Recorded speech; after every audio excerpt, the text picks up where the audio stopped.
Right, yes, I probably should introduce myself as well. For those of you who don't know me, which I think is maybe just Ethan in the room, I'm Levi. I studied ancient languages, mostly here at Macquarie, Latin, Greek, and Hebrew. I did my Masters of Research in Greek lexicography as well, sort of similar to what Josh is doing, similar to what Sam did. Still doing, unfortunately. Still doing, yeah, I suppose. I'm just I've been out of that formally for a little while now, but still very much involved with the PALAIA project and such. And what we'll be covering today is as it says, a traditional Jewish cumulative song. Who knows one, or in Hebrew often referred to as Echad Mi as a actually, I'm just going to get started on the spiel, and I'll make my disclaimers along the way. As I say, who knows one is a traditional Jewish cumulative song in which each number is given a symbolic meaning connected to biblical figures, concepts, and rituals related to Judaism. A cumulative song is a type of folk song where each repetition through a song, a new line is added to the verse. A well-known English example is 12 Days of Christmas. Partridge in a Pear Tree, and etc., etc. And it keeps adding on every time you sing through it. Who knows one first appears in Hebrew as a manuscript edition in a copy of the Ashkenazi Haggadah. For those who don't know, a Haggadah is a text, a ritual text setting forth the order of the Passover Seder, the order in which the narrative is to be told, the rituals are to be performed. First printed in Prague in 1526/27, and it first appears in print in the 1590 Prague Haggadah, in Hebrew, that is. The origins of the song are very unclear. Some scholars have suggested that its similarity in structure to an old Christian German folk song might suggest its origins. Others argue that the relation goes the other way. Most seem to think that they're just independent and that every culture has its folk songs, and this is just one of those examples. Others suggest that the Hebrew version of Echad Mi Yodea, based on the original Yiddish song. Now, even less is known than the origins, that is to say, even less is known about the relationship between the Hebrew song and its various translations or alternative versions. Versions of the song exist in Judeo-Greek, Russian, Yiddish, Ladino, Sharq, which is a form of Judeo-Arabic, Bukharan, which is a Judeo-Tajik, formerly spoken by the Bukharan Jews of Central Asia. I already mentioned Russian. There's many more. That's actually quite a select list. Effectively, every Jewish community that you can think of has some version of this song. Scholars are very divided on whether these are translations of a Hebrew or Yiddish or Ladino original, or are in fact local innovations drawing on their own cultural context. There's significant variation between the songs, as I hope to illustrate today at some point. And so there's a fair debate going on. Certainly the Ladino version and the Hebrew version seem to be of separate origins. The Yiddish and the Hebrew are much closer, and they obviously arise in the same space. So, as it said, scholars have argued that the Ladino version in particular was probably sung even before the Jewish expulsion from Spain in 1492, given as it's retained by many converso communities in Spain. So crypto-Jews, Jews who were forcibly converted to Christianity following the 1492 Alhambra decree, and 2 years later in Portugal, 1494 as well, but maintained Jewish customs. And also the fact that every Ladino community across the Mediterranean had a very similar version of the song, though quite rich in variation as well. The original Hebrew version of the song is recorded as early as 1757 among the Jewish communities of Cochin and Shingili in modern-day Kerala, India, the Bene Israel community. This is recorded by a Portuguese Jewish merchant in Amsterdam, so a Sephardi Jewish merchant in Amsterdam, who records in his journals, like, they're singing the exact same song as us. How do they know it? Well, that's probably brought to Spain by Sephardi merchants from Goa and such. Today, we'll be covering 3 versions of the song, Hebrew, Yiddish, and Ladino. And this is where I should put in my disclaimer. I am relatively competent in Hebrew. I had my full Hebrew training here at Macquarie. I'm relatively confident in my skill in Hebrew. My Yiddish is purely passable based on the fact that my German is passable and my Hebrew is passable. My Ladino is non-existent, but competent enough to guide you through what is, in the end, a relatively simple song. And I know I have some basic knowledge of Romance languages through French and Latin, of course. Unfortunately, most of the academic literature on the history of these songs, it's plentiful. It's mostly in Hebrew, modern Hebrew, that is. So it can be quite inaccessible, especially for me, because modern Hebrew is not a skill I possess. Here are a couple of sources, Bollmann and Holzapfel, the focus on the Ashkenaz, quite helpful for the Yiddish and Hebrew versions, and then Schwarzwald, I'll discuss some of her work a little later on as well, was very helpful in understanding the different Ladino versions of the song. As I say, if you want, as I mentioned, there's quite a few other variations of the song. If you want to explore those, one on a sort of an academic source, jewishlanguages.org, has quite a useful summary of all of the different regional variations and translations up in one place, linked to often recordings of the audio as well, which is quite fun to hear. Feel free to interrupt at any point with questions, either in the chat, which I do have open, or in person, of course. Otherwise, I will just sort of keep moving, I think. Hebrew. I'm going to give a quick introduction as well to the Hebrew language. For those of you who don't know, actually, I'm curious, who here has done any study of Hebrew in the past? I know Sam's relatively familiar. Alex is, okay, a bit iffy. Does anyone online have any Hebrew training knowledge? Just so I can sort of cater. I mean, I'm already going to be catering for the beginner, let's say, or catering, explaining for the beginner. Well, all right. Who knows? Hebrew. Hebrew is a Northwest Semitic language. It's part of the broader Afro-Asiatic language family, which also, Northwest Semitic languages also include Ugaritic, Aramaic, which is actually going to come up in the reading because it turns out there are a couple of Aramaic words in the song, which I didn't realize when I started translating, and very much caught me off guard. And other Canaanite languages such as Phoenician, Edomite, Moabite, of which we have some inscriptional evidence and such, but no extensive text, sadly, at least as far as I'm aware. Within the Semitic language more broadly includes other languages such as Akkadian, Amharic, spoken in Ethiopia, and Arabic, of course.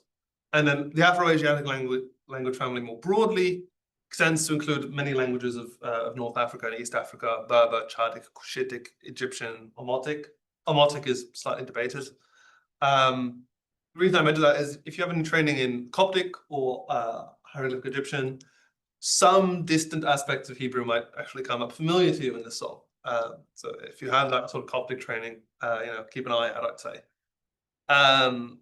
Classical, also sometimes referred to as biblical Hebrew, is, of course, the language of the ancient. Well, I oversimplify here. The spiel is out of date. These are rough notes, really. Classical Hebrew is the language, or biblical Hebrew is the language of the Hebrew Bible and the liturgical text, of course, of the Jewish people, and of course constitutes the Old Testament for Christians. The written language of the Tanakh. The language spoken, the language of the ancient kingdoms of Israel and Judah is more archaic than the biblical Hebrew that we have preserved in the Bible, most likely. Now, Hebrew died out as a regular spoken language of communication, somewhere between 200 and 400 CE, but it was retained as a liturgical language, and also to some extent as the language of intra-Jewish commerce and community. It never really died out in the way that, a total loss of native speakership. But it continued throughout the medieval period as Mishnaic Hebrew, as the language of Jewish scholarship and commentary. So that's also utilized much. Aramaic. The Hebrew language, of course, in the modern world has experienced a revival in the 19th and 20th centuries, where it's once again become a spoken language in the form of modern Hebrew.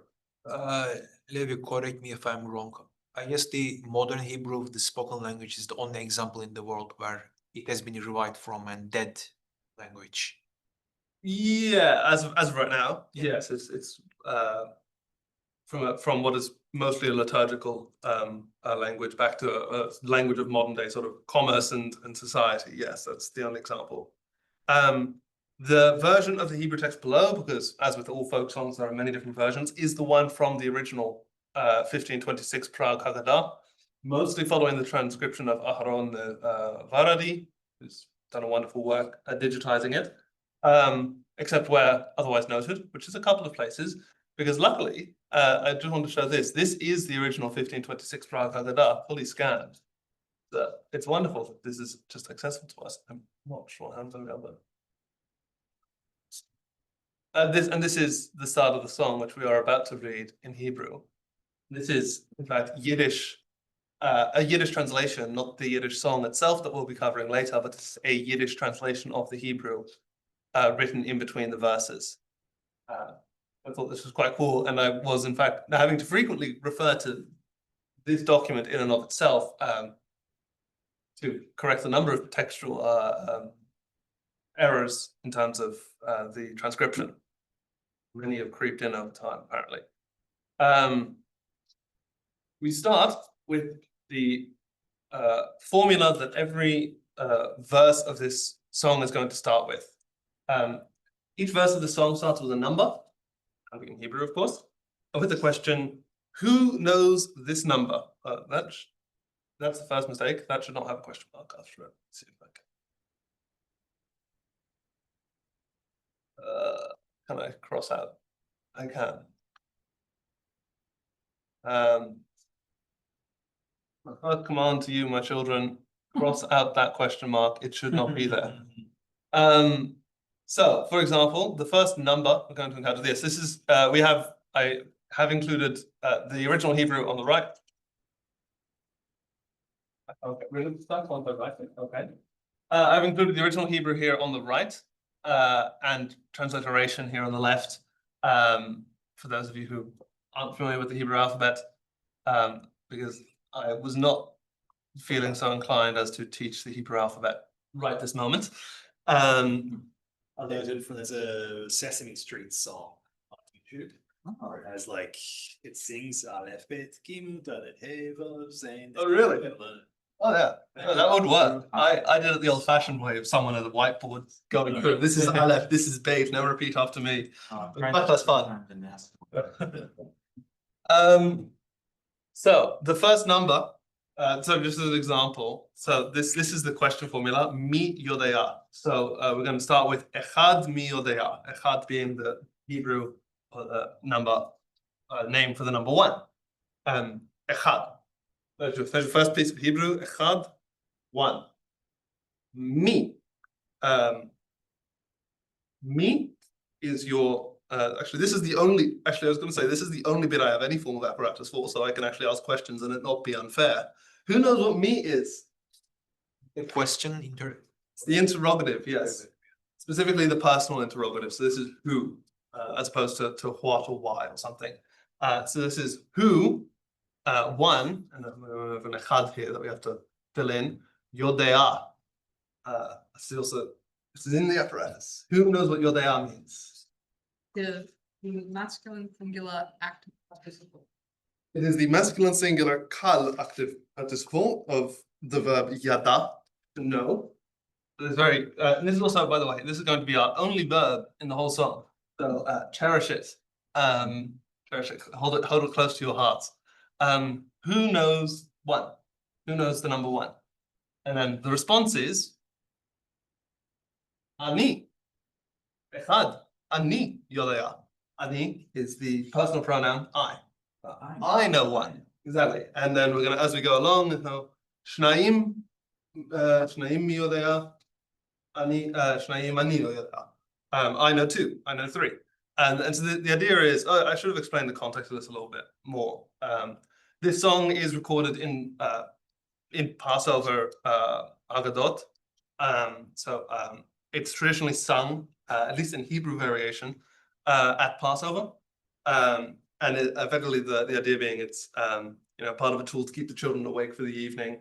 And so you'd sing this, and all the children would go, I know one, and respond with the answer to the question, and as a way to sort of instill that knowledge. And there's a number of these different cumulative songs. This is just one example, which are recorded in Haggadot of this fashion.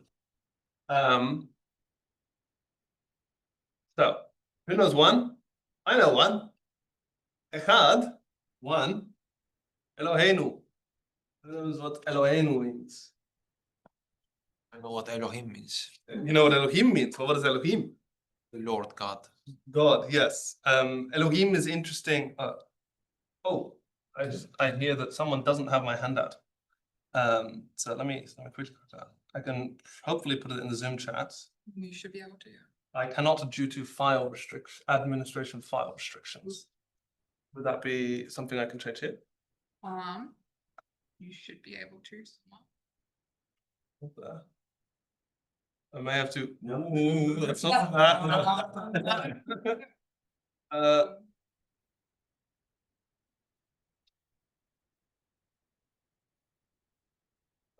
Input Policy about participants. participants. Yeah. And then Wait, I can give myself permission. give yourself cursor. Make a host. Make yourself the cover. Yeah. Yes. I have given myself the authority. Stop. Oh, good lord. Okay. Eloheinu. My word. Oh wait, Gabe said he's just sending out an attack. Still can't send files, even as co-host. Must be too big. Gabe said he's sending out file with attachment at the moment, so if that's all right, we're just gonna keep going. But we had someone mention Elohim means God. Waya hopefully helped us out there. Which this is in fact a form of Elohim, with some more added. That is to say, Elohim is interesting. It's grammatically a masculine plural noun. Im. This oops, using the wrong cursor. Can I just easily zoom in on this? Yes, I can. Wait, there's no im because it's a different form. Normally Elohim would be your masculine plural ending, but it's used as a singular noun to refer to the Hebrew God consistently throughout the Bible. This isn't anything usual. But there's something else added on to the end of this. It's not Elohim, it's Eloheinu. What is the Enu which has been added? Our God. Our God, yes. Hebrew, in the same way as we saw with Turkish just a minute ago, and as anyone familiar with Egyptian languages would be familiar with, uses pronominal suffixes. So suffixes corresponding to the personal pronouns to show possession. In this case, enu refers to our, the first person common plural, our God. So Echad Eloheinu, one is our God. There's no need for a verb to be in Hebrew for a predicative statement. You can just have one our God, and you understand an is there. One is our God. Shabashamayim. Wanna break us down? What's the first element in Shabashamayim? Se, she, She. Yes. relative conjunction. Exactly. That's the yes. She, the relativizing conjunction. It's related to the relative pronoun, probably asher, which this is the regular form. One thing which is reflected in it's reflected in both typographies, but better reflected here in the Hebrew typography. One common feature of certain prefixes, such as here the relativizing pronoun, and as we're relativizing conjunction, as we'll see in a couple of other occasions, it will also double the consonant that follows it, which is represented in the orthography as obviously just the two B's here, Sheba, geminate B. And in Hebrew orthography itself, it's reflected by this little dot in the beit, the dagesh, as it's referred to in Hebrew. And this is a very important feature of sort of Hebrew morphology that you'll see relatively frequently. But yes, this is she, who, ba. I'm breaking it down for you, actually. I shouldn't. What's the next element? And what does it mean? I can spot too easy. I know in. In. Yes. It's not just in, though. Sorry? It's not just in, though, because in would be bet, Oh, yeah, well, it's the, plus the article. plus the definite article, yes. So let me quickly scroll down to the apparatus. Yes, as Sam correctly stated, of course, be is the preposition in, inseparable preposition in, combined or sort of commingled with the definite article ha. Sorry to interrupt. Really quick question.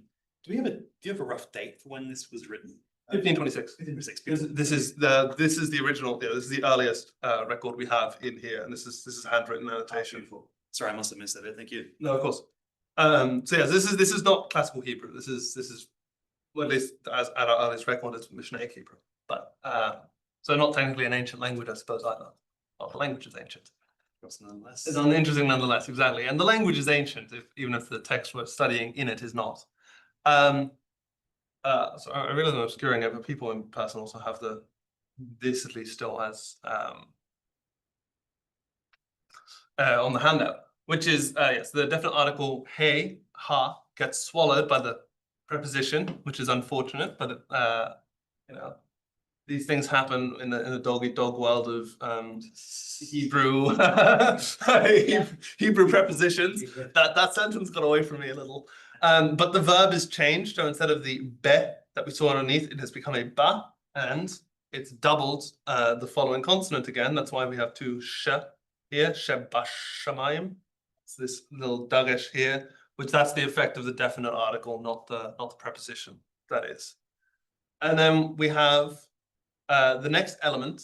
Anyone want to throw that one out for us? Shemayim? The heavens. The heavens. Yes, made definite by the ha, of course.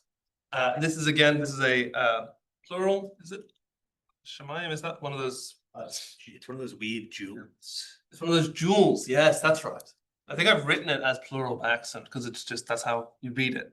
But you're right. For some reason, there's two heavens. There's two heavens. This is a jewel form. Yeah. It's odd. But yes, this is who in the heavens, ba'aretz. Anyone want to break that one down? Help us out. So you've got the feminine singular noun for land or ground or earth. Yep. And then the conjunction wa. Wa or we.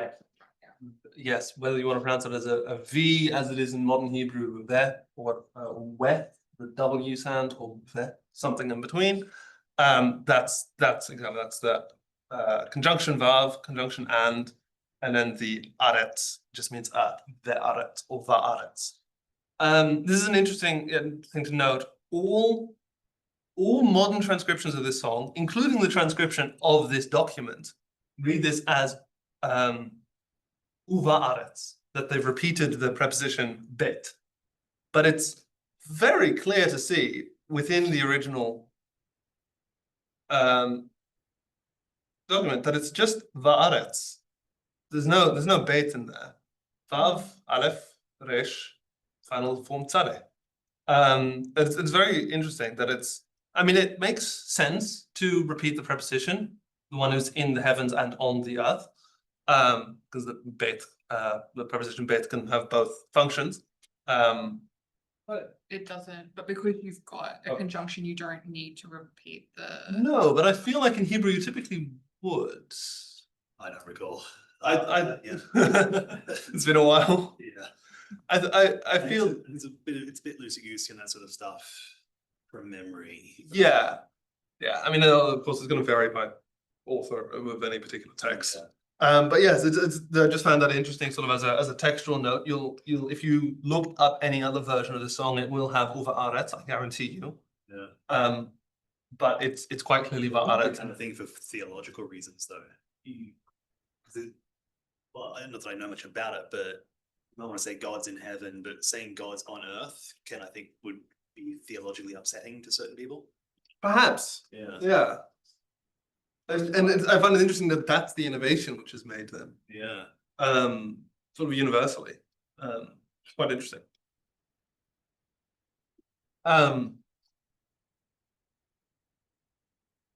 Anyway, that's our first line. So echad mi yodea, echad ani yodea. I know one. Echad Eloheinu shebashamayim va'aretz. One is our God who is in heaven and earth, or on earth, however you want to. If you want to repeat the preposition in English, you can, but it's not necessary in English either. We move on to the next line. Now I should probably start moving a little faster because I only have an hour for this. We have our next line, Shnaim mi PALAIA. This is the number 2, as you can imagine. Shnaim mi yodea, Shnaim ani yodea, Shnei luchot habrit. The variation of form here, there's 2 different forms of the Hebrew number 2, the absolute form, Shnaim, and the construct form, Shnei. This form is construct, Shnei, to agree with the construct noun it's modifying, luchot. But when stands on its own in the question is Shnaim. Represented here perhaps the most clearly, but that's what's going on. That's why there are 2 different forms reflected here. Yes, Shnei luchot habrit. Anyone want to tell me what luchot means? It's noun, it's tablet or a board. Yes, luach in absolute form. Luach in just a singular absolutes. This luchot, however, is not only is this the plural form, it's also the construct state, which if you've studied Hebrew, you'll be familiar with, but it's not something which is, and a number of other Semitic languages have construct states or something, have similar constructions. But for those of you who aren't aware, a construct state is it describes a genitive relationship between 2 objects, so it describes possession.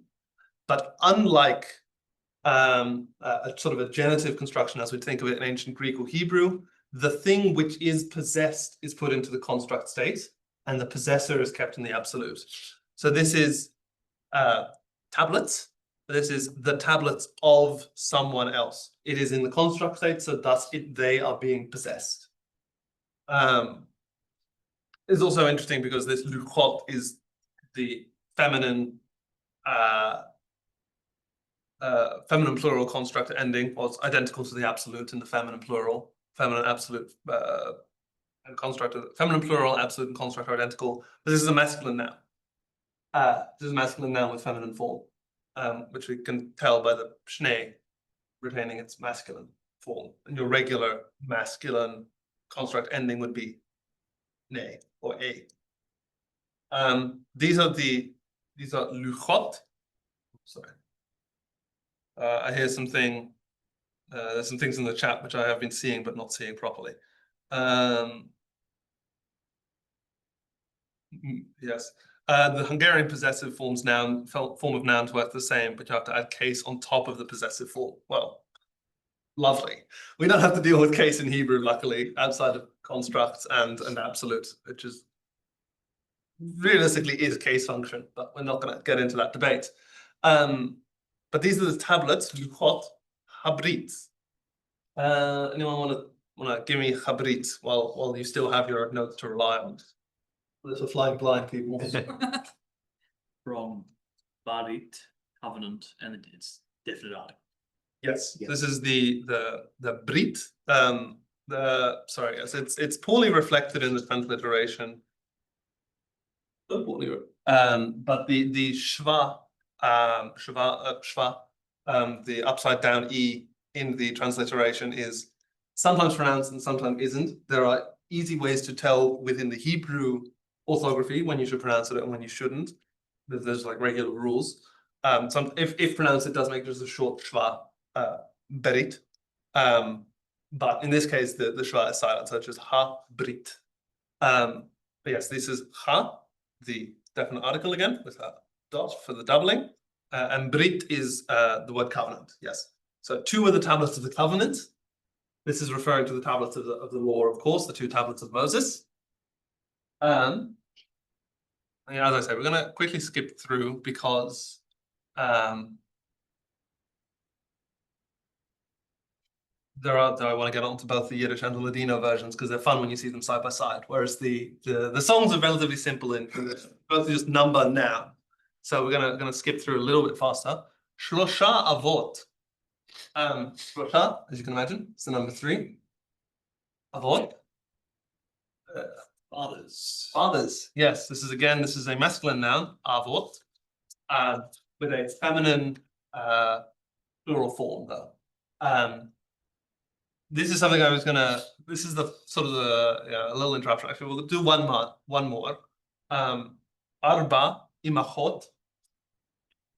Well, it's an interesting one because I want to say mothers. It is mothers. It's matriarchs. Yeah. Okay, because the form's weird for mothers plural in terms of old-fashioned classical Hebrew. Yes, it is. But this is, as far as I can tell, just relatively otherwise. Like it wasn't particularly noteworthy. Let's say I could just find it in a lexicon. Let's say imachot instead of imarot.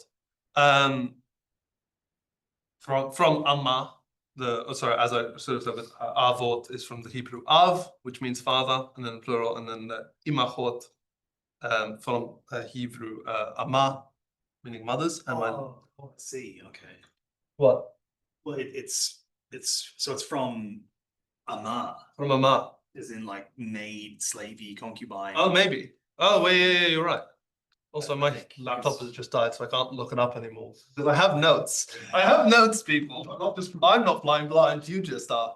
But yes, I do, but it's not working. Oh, try the other plug. Oh, were you having this? I'm having the same problem where I think the one on they might be busted. It's possible. Do you want to move over to these ones? I was gonna say maybe I'll move over to the. Are those definitely working? Yeah. Oh, it's coming back. There we go. We're gonna the imachot. I did sort of look up a bit, and then in the rush of getting everything else ready, I've sort of glossed back over it. But you're right. It's Yeah, because I think my thinking was that you just have imot.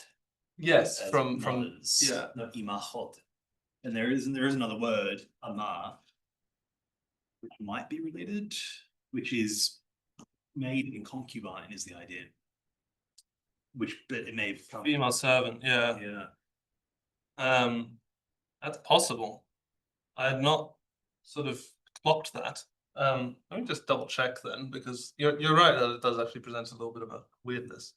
It might just be a development in it slightly, because you said there's a bit of Aramaic stuff going on here. There is later on. We're not singing about that in the kids' song. But yeah, chances are the parallelism with fathers. And Yes, you get. So, Like yeah. there might be the modern Hebrew. Abba mi yodea, Abba mi yodea. Ima. On Hebrew. Yeah, the ancient one, the Yeah. classical one is just aim. The plural is imot, no imahot. Yeah, so it's oh wait, where is it? I was on it, I haven't got that. Imachot. There you go. Yeah, there it is. With it very clear. Hey. So yeah, you're right that it is a little strange, but it's fairly normal otherwise. Yeah. In terms of form at least. Like the form is strange yet also sort of somewhat predictable in terms of Yeah. development. And context wise, it's clearly It's mothers, not yeah. female slaves. The 3 were the patriarchs. Sorry, yes, I'm not sure if I made it entirely clear. 3 of the patriarchs, Abraham, Isaac, and Jacob. 4 other matriarchs, the 4 mothers, Rachel, Leah, Rebecca, Rachel. Right, Did I repeat Rachel? Sarah. yes. Sarah, Leah, Rivka, Rachel. Yes. Yeah. The The main matriarchs of Abraham, yes. Isaac, and Jacob. Abraham, exactly. The one thing I want to point out here, which is interesting, which you won't, so you'll find this interesting even if you can't sort of appreciate for how strange it is. Also, I've lost my ability to read the chat because my laptop shut down. So if questions come up in chat, if someone else could monitor that, that'd be very helpful. The numbers 1 and 2 agreed in gender with the subjects they were modifying. There are masculine and feminine forms of the cardinal numbers in Hebrew. So Achad is the masculine form of 1, and so it's Achad Elohim, 1, our God. And then you had Shnei Luchot, this is masculine, and this is masculine, though it looks like a feminine form. And then there's something very strange that Hebrew does with numbers 3 through 10. It intentionally disagrees its numbers and its nouns. And so they use consistently feminine cardinal numbers with masculine nouns and masculine cardinal numbers with feminine nouns from 3 till 10. And then after that, they go back to regular agreements again, which is retained here. So shlosha is the feminine form of the number 3. And avot is, of course, fathers as a masculine noun, though again, it looks feminine in form. And then arba, this is 4, masculine, female patriarchs, or feminine, imachot. And we're going to see this for a little bit longer, of course, until we get to number 11, and then we'll all be happy again. Chamisha, chumshe Torah. Chamisha, number 5, chumshe Torah. Does anyone want to guess on maybe basic knowledge of sort of Hebrew Judaism? What might be associated with 5? 5 books of the Torah. 5 books of the Torah. So you get the Chamisha, 5, chumshe. This is again in construct state. So it's the 5, and chumshe comes from chamisha, as you might be able to see from it's a 5th. It's one of 5 things. It's a 5th of something. So it's literally the 5/5 of the Torah. But it means this is a regular expression, chamisha chumshe Torah, the 5 books of Moses, the Pentateuch. All right, can I guess what the next one is? Of course. Is it 6 of the books of the Mishnah? Yes, 6 orders of the Mishnah. Shisha Sidrei Mishnah. So I should be obviously probably indicating over here because this is much more accessible than the actual Hebrew orthography over here, I suppose. The next one. You can guess the next one, but I just want to say on this for a second, just an interesting note. Sidrei is where the Siddur, the Passover Seder comes from. The Passover Seder is the order in which you do the rituals of the Passover night. So that's how you can remember what a Sidrei is. There are 6. The Mishnah, for those who aren't aware, it's it's effectively the canon of legal tradition of the Torah, of legal interpretation of the Torah, which is classically divided into 6 orders or 6 sort of chapters. And so hence the Shisha Sidrei Mishnah. And then why I wanted to guess the next one, the I Shabbat. might be wrong, but Shabbat is the 7th day or something like that. Yes, this is Siba Yamei Shabbata. So this is wrong on this document. Yes, it is, I think. No, this is the correct document. The transliteration is just wrong, I think. Yes, it is. This transliteration should have a shva here, not a alpha to reflect the shva here. Yes, as 7 are the days, Yemei. So this is from the Hebrew word Yom is day. Yemei, again in construct, the days of Shabta, the Sabbath. This is our first Aramaic influence. This is Shabta, this is Aramaic, not Hebrew, unlike what you might be thinking.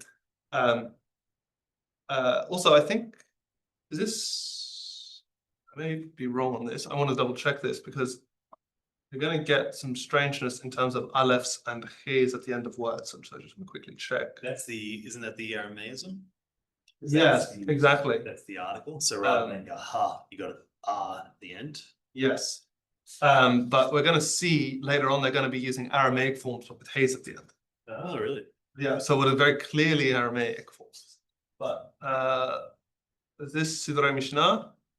That's Chamisha Sidrei Mishnah. That's Echad Asar. I've gone far too far forwards. But the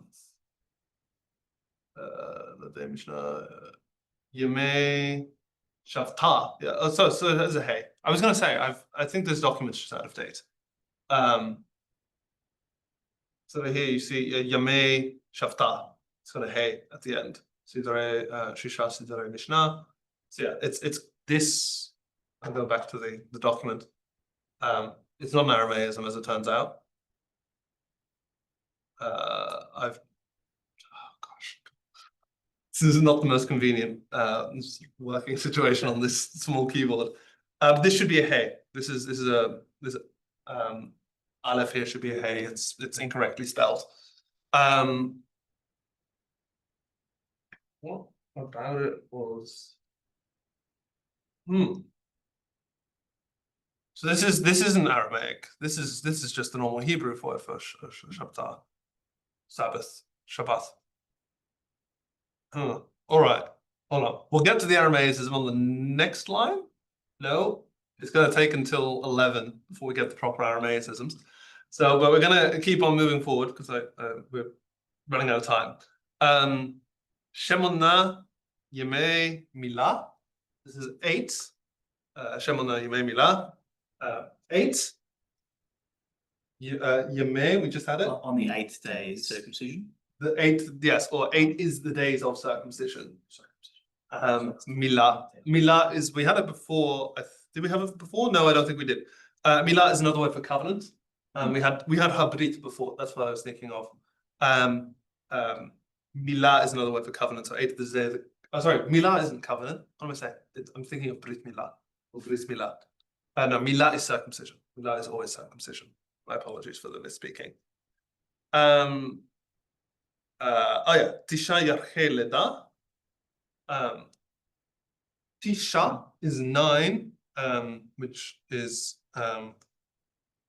you can know or remember sometimes if you know your history or just are more in touch even outside of Hebrew with sort of Jewish culture. Tisha B'Av is a very famous date in the Hebrew calendar.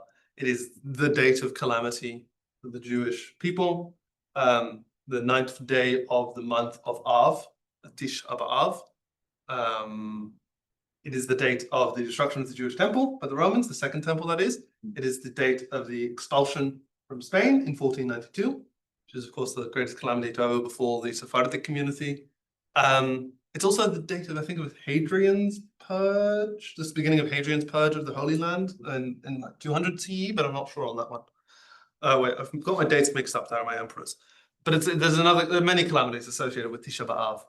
Interestingly enough, it's also a very important day in specifically Shia Islam, because it's also the date that the Shia lost the military conflict against the Sunnis in the early history of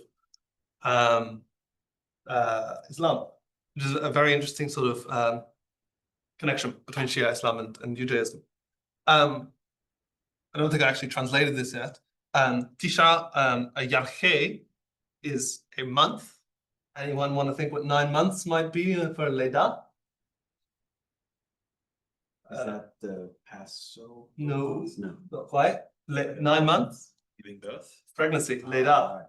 9 months of, it literally Leda is a birth, but here it's contextually clearly means pregnancy. 9 months of pregnancy. Asara Dibraya. Is this the Aramaic? This is the Aramaic. Asara 10. Dibraya, which I was going to say, I think this is this the correct form? I'm trying to see.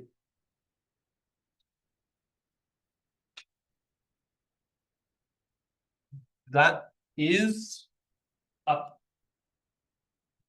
to date, except for the fact that there's just a typo that kamesh should be that vowel should be under the yod, not the hey, obviously. And I think the yod should be doubled. Maybe it should be. The yod should be doubled here. There's a large typographic mistake here. The yod should be doubled. There should be 2 Y's effectively if you're working in English transliteration. There should be a H, not an. Man, this is a real mess. This is correct on the new. Oh no, it's not even correct on the new document. Dibraya, this I'm gonna just sort of come out of it. This is from the root davar, or the dalet beit resh root, which means word or thing. Here it means commandment. These are the 10 commandments, as you can imagine. This, however, I mean, this isn't a proper form in any language. But divraya, what this form is supposed to be, is not a accurate form in Hebrew to any real extent, at least not of divar. It looks like it could be. Doesn't look like, I mean, this looks silly, but the proper form, if I had written it correctly, doesn't look silly. But it's not. This is specifically, this is the also interesting to note in the Haggadah itself. This is very clearly a hey, but it's interchangeable with an aleph. They use both throughout the document. So it's just marking the vowel. This is an Aramaic form. This is your Aramaic masculine plural determined or emphatic form. So Aramaic has, similar to Hebrew, it has an absolute, has a construct, and it had a determined. And the determined form was anything which was, I can't remember the exact rule, but there was, I think that anything which was modified by an adjective was put into a determined, like case, effectively, or a more sort of proper case function.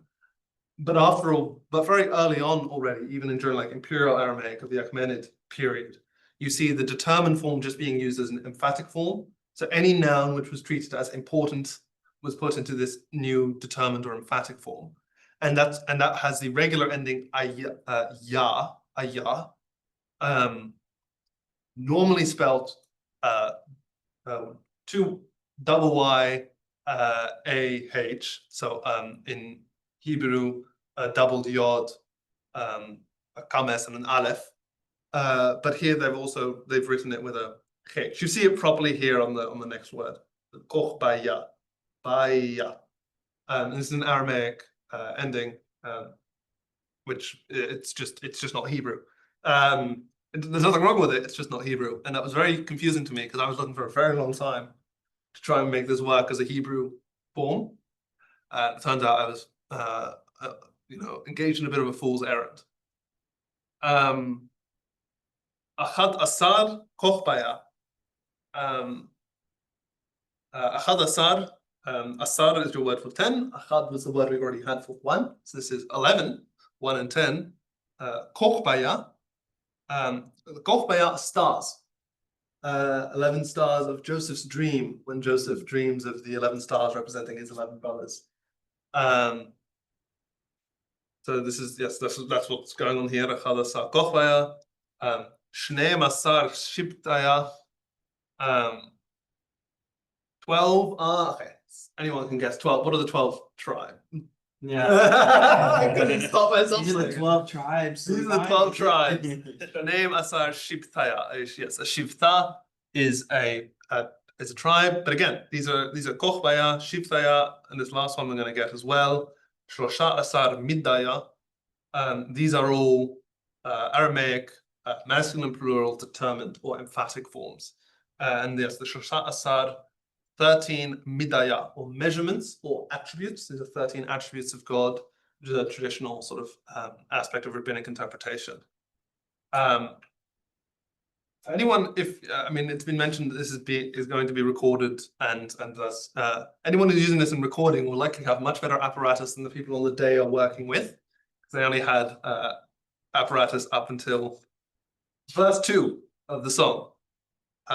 I won't subject you to my singing, but afterwards or something, we can maybe play a sung version of the song, because it's quite beautiful in my opinion. But we're going to quickly fly on through the Yiddish. I had a little spiel here about the history of Yiddish. I'm going to summarize it very quickly. Yiddish is the diaspora language of the Ashkenazi community. It's effectively a modified form of Old High German, with Hebrew and Aramaic vocabulary worked in. Anyone who has studied German of any description will be quite comfortable probably flying through this quite quickly. We're going to start off with, as Hebrew, Yiddish is traditionally written, of course, in the Aramaic square script as well. Again, transliteration, however, is much easier for Yiddish and much more workable. So I'm probably going to refer to this more naturally anyway. However, what we start with, mua sapru, mua dapru. This is not Yiddish. We're still in Hebrew here. Mu asapru, mu adapru. Mu is the Hebrew interrogative for what. And so this, yes, this is mu asapru, mu adapru. What can I tell? What can I say from sapar and davar? So we had davar before. Those were the things or the words, the commandments. We had dibraya. This is the verbal form dabru, adabru. Says what can I tell? What can I say? And this is just like oi, da da da. Wer kan sagen? Wer kan reden? Was die? Let's say eens beteit. Right. Wer? Anyone who has some familiarity, feel free to chime in or just guess. What does wer mean? Interrogative pronoun. Interrogative pronoun. Who? Yes, wer. It's very similar to the modern German wer. Wer can? This is even English. I think you Can can. in English. Can, yes. Who can Sing. sagen? Sing. So this is not sing. This is say. Say, This okay. is just normal say. Wer kann sagen? This is from sagen. German is the closest cognate. Zeggen is the Dutch cognate. Wer kann reden? Who can reden? Read. Not quite. Reden is just it's another German word for say. So they've just used the reden. It's also the Yiddish word for say. So they've mirrored the Hebrew here. So who can say? Who can tell? Who can say? And then here you go. Who can say? Who can speak? Really, reden is a more like conversational word in a sense. Was. What? What? Yes. What? Die. That's just the definite article. That's just the was the eens. I'm going to give you away. That's one. Eens. Was the ein beteit. This is something if you're familiar with this, if you know German or Dutch or something, this is not something you're going to quickly work out. Oops. Hey, I forgot I have a chat. Who, confusingly for English. I think that's your Hebrew text has not, your Aramaic script has not come through that, Jude. We're just seeing 3 straight lines. But yes, who, yes, confusingly, yeah, we'll get into that, I suppose. Was die eens beteit, beteien, or betekenen in Dutch. This is the verb for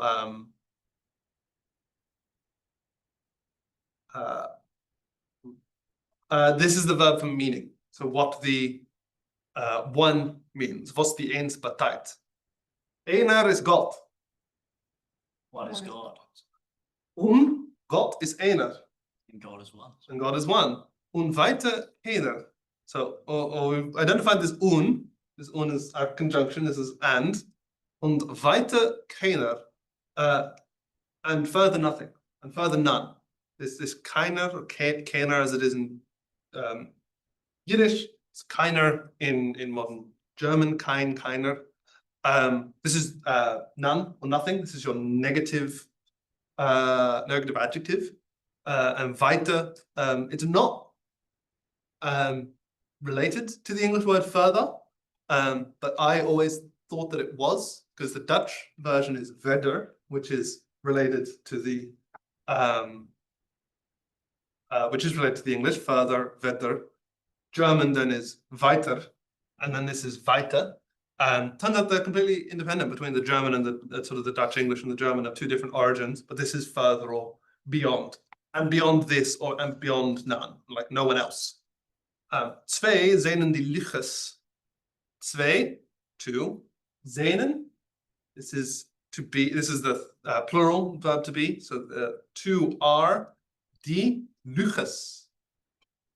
Okay, guess? Guess from the class?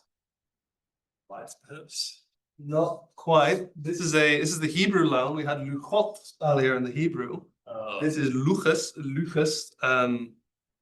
tablets again. So you're going to see a lot of similarity because drei sehnen die Ovis. This is Ovis from Avot. As we had before, this is patriarchs. The feminine plural ending of Hebrew of ot regularly goes to s. A tav at the end of the word regularly goes to s in Yiddish. So you get drei sind in the ovis and vier sind in the imis. Imis is just from same as before ama imachot. So this seems to be regularly from just a normal mother word imis. I want to get to the Ladino, so I'm going to fly through this in like 3 minutes. Fünf sind die chamushim. This is just another Hebrew loan. Chamushim, we had them chamisha chumshe Torah. Chamushim are the fifths of the books of Moses, but here you get the Hebrew masculine plural ending having been sort of added on where it's not there. Chumshe is normally in construct, I suppose, but this is the absolute form, chamushim. Sex, same in the Mishnayos. If the room is happy, Levi can go over time to Ladino. Well, we'll see how the room is feeling. Sechs zijn the Mishnayos. 6 are the Mishnayos. For some reason, my scrolling is a little more difficult now. 7 zijn die Wochentag. Okay, I'll anyone want to hazard a guess as to Wochentag? Saturday. Not quite, but this is Wochen, Tag. These are 2 separate elements. Ein Woche is a week in German, and your Tag is your day. Which I think is probably what Jude saying? Yeah. Jude is about to say in chat. 8 Tag is the Bris.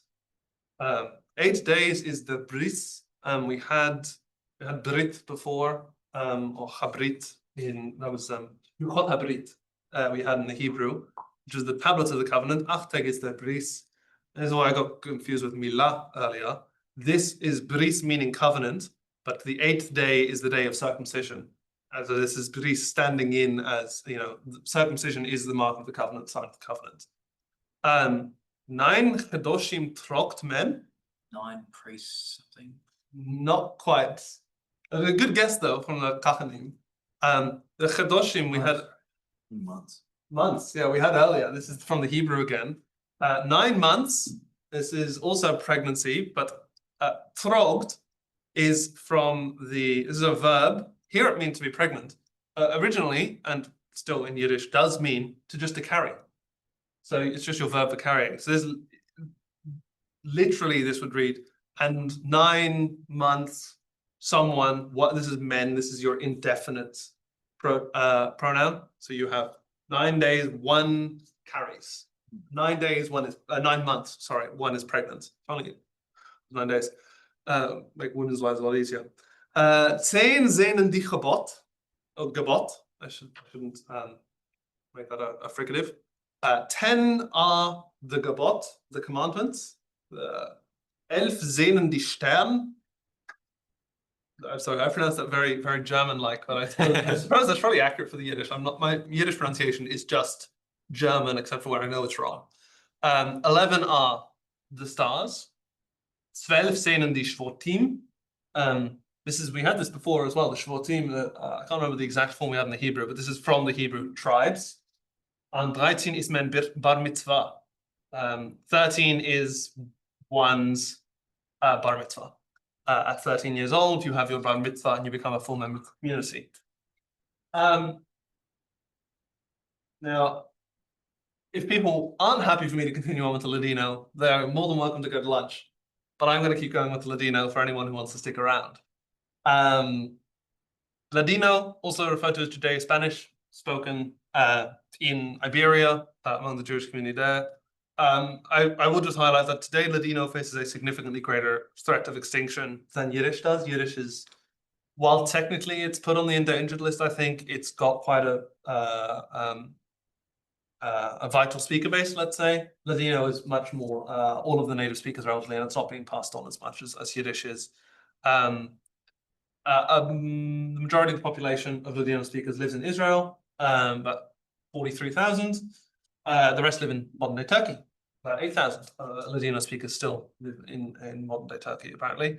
There were, up until not too long ago, still some speakers in, I mean, I think there still are speakers in some of the Balkan countries. I think Bosnia had 4 speakers last time I checked, and then 2 of them have since passed away. So I think there might be 2 Ladino speakers left in Bosnia. So I'm not sure exactly about the rest of the state of the language, but it's something to be concerned about.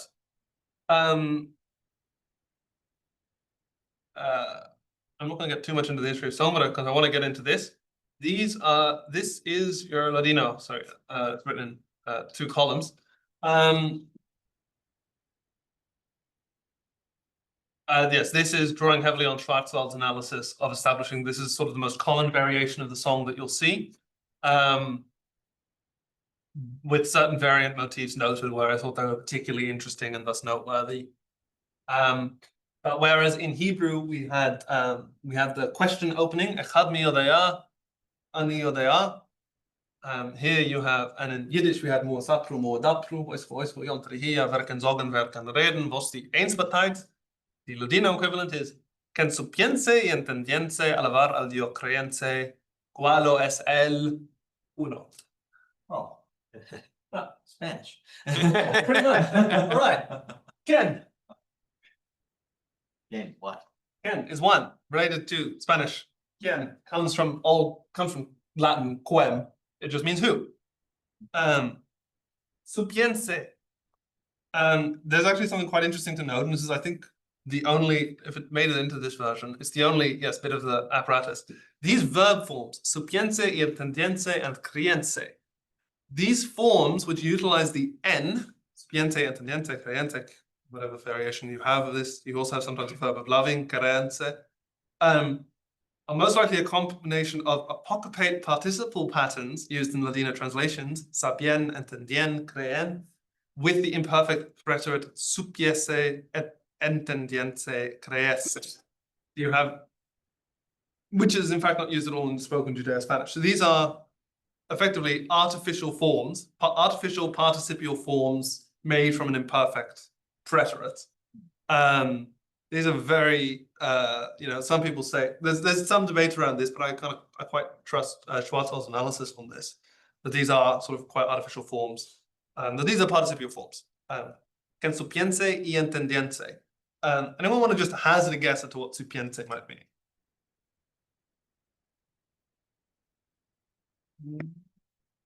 Knowing.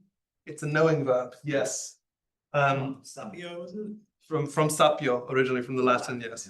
Entendiente is like understand. Is understand from the Latin intendo, yes. Which originally means to stretch out, but medieval Latin, as I understand, has already gotten a quite clear meaning of understand. Yeah. But yes, this is from supiense. In Latin, this is saber.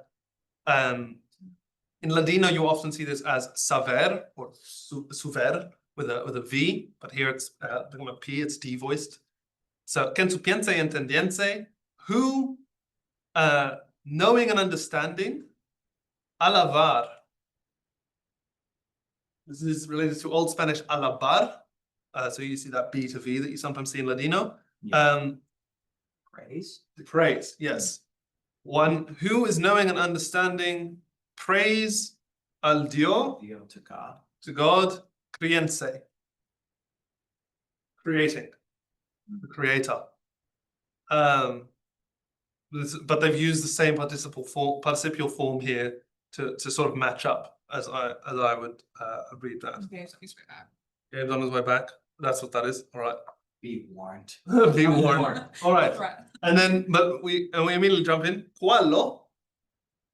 What is? What? What? Qualo es el uno. Uno. What is one? Who is, what is one? Qualo es? Es being a verb of being, third person singular. Qualo es el uno? Uno es el creador. One is the creator. One is the creator. Uno es el creador. Baruch hu uvaruch shemo. This is, once again, Hebrew. We've jumped back in. I was gonna say. This is not Spanish anymore, or an old Spanish derived Ladino. But Sam, you want to have a crack at that one? No. Baruch hu baruch shemo. I have no idea. What's that? Oh, So baruchu, baruch is your verb for Oh, make. no, Less. blessed. Blessed. So baruchu, blessed be he. Who is your third person? It's just he, the third Yeah. person, personal pronoun, masculine. Oh, okay, yeah. Baruch. Blessed is his name. Yeah, blessed be he and blessed be his name. Ah, okay, yeah. That's why I was like, Oh, I see it. I think not seeing it in the Hebrew. not thinking it. Fair enough. Yeah, I just kept it in transliteration because just suddenly putting just this bit in Hebrew in Aramaic square script would just be throw everyone off. But yes, and then sorry, I've repeated this again. Quien su piensa y entendiente, alabar al Dios creyente. Who knows and understands, worship God the Creator. What is and what are, sorry, and that's why I've repeated it twice, because this is cuáles son los, and so you have cuáles son los dos, son being your third person plural from sunt, of course, Old Latin. So cuáles son los dos? Who is Moses and Aaron? Dos Moshe y Aaron. ¿Cuáles son los? Are you a Spanish speaker? Yeah. I was gonna say. I was hoping there wasn't gonna be a Spanish speaker in the room Just a today. little bit. Yeah, Yeah. I was gonna say like. Enough that I can sort of like. Yeah. Oh. ¿Cuáles son los tres? Tres nuestros padres son Abraham, Yitzchak, Yaakov. Yeah, but interesting to note here that this would normally be in Spanish. Well, not that it would start with an N, wouldn't it? Nostra. Yeah. Which one? Sorry. The nuestros. This is your our fathers. Nuestros. Yeah. That would normally be nos. I mean, Nosotros, yeah. nosotros. Yeah. Yeah. Exactly. Well, I mean, it's coming from the Latin, Yes. which is an N, And but it they've works its way out of the Spanish. they've made it into a bilabial. Nuestros padres son. When this is regular, this is inflected for case as well, because you see some variation. Sorry, I'm going to skip ahead. Cuatro madres de Israel, Sara, Rivka, Leah, Rachel. Sorry, yeah. So 3 are our fathers: Abraham, Isaac, and Jacob. Isaac and Jacob. Your 4 mothers. 4 are the mothers: Sarah, Leah, Rivka, Rachel. Sometimes you'll get this as cuatro nuestras madres son as well to carry the pattern through, and then it will inflect, so it'll be mestras. Quite sort of simple inflection for gender there. 5 libros de la ley. 5 books. 5 books de la ley. Libros Of de la ley of the law. Of the law, yes. And then you have many more variations of this. Sorry, like the Ladino version has by 6 days of the week, or 6 libros de la Mishnah, 6 books of the Mishnah. And right, you might wonder, why would it be 6 días de la semana? Why is it only 6 days of the week? Well, because it's 7 días con Shabbat. yeah. And sometimes you'll get as well. Sorry, I haven't included every variation. Sometimes you'll get 6 días sin Shabbat. Sometimes you get 6 days, 6 days without the Sabbath, or 6 days. In this case, it's just 6 days. 6 días de la semana, just 6 days of the week, and then you'll have in the same version. In those versions, you always have 7 días con Shabbat. So you'll have 6 days without the Sabbath, 7 with the Sabbath, and then you'll go back to some other theme for the next one, which is 8 días de la Milá, 8 days de la Milá. We had Milá earlier. This is circumcision. 8 days of circumcision, because of course traditionally baby boys are circumcised on the 8th day after birth. 9 meses de la preñada. I don't think that one's been the most consistent so far. I don't think I need to help that one. 9, that's interesting. Again, you've got the bilabial. Instead of 9, you've got 9 months, meses de la preñada, of the pregnancy. 10 mandamientos de la ley. 10 mandamientos de la ley. 10 somethings of the law. 10 somethings of the law. 10 minutes. It's a commandamientos becomes a mandamientos. Yes. 10 commandments. 10 mandaments of the law. Exactly. And you can see how that would happen. And sometimes you do just get commandamientos as well in certain Ladino versions. Interesting. You'll get either. 11 hermanos, son 11 hermanos sin Yosef. 11 brothers without Joseph. Or 11 estrellas en los In the cielos. clouds. Yes. Or 11 stars In in the sky. in the sky. And then, yeah, sometimes you get 11 hermanos sin Yosef, 11 brothers without Joseph, 12 hermanos con Yosef. 12 brothers with Joseph, or Dodger 3 was the Israel. This should be Yisrael, not Israel. Like it is here. It would have a glide before it, Yisrael. And then finally 13, Trece años de bar mitzvah. So that's 13 years before your bar mitzvah, which I think was the same in the Yiddish. I'm already blanking a little bit. Yeah. Or Trece son los ikarim. This one, 13 are the principles. These are not the attributes or characteristics that we had before in the Hebrew version. Alexander, Principles of faith. 13 principles of faith. And you'd understand why it shows up in the Ladino version.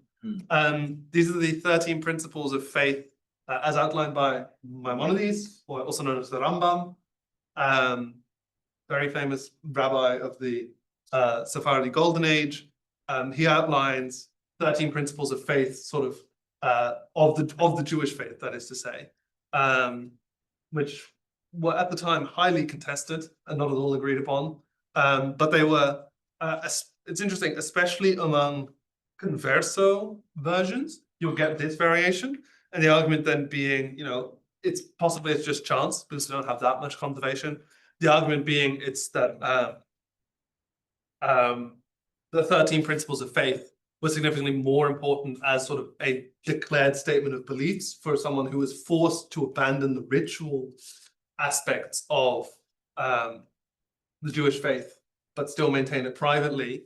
The 13 principles, these sort of abstract principles of faith, would be more important to them. And there's very interesting notes sort of about the converso experience and such.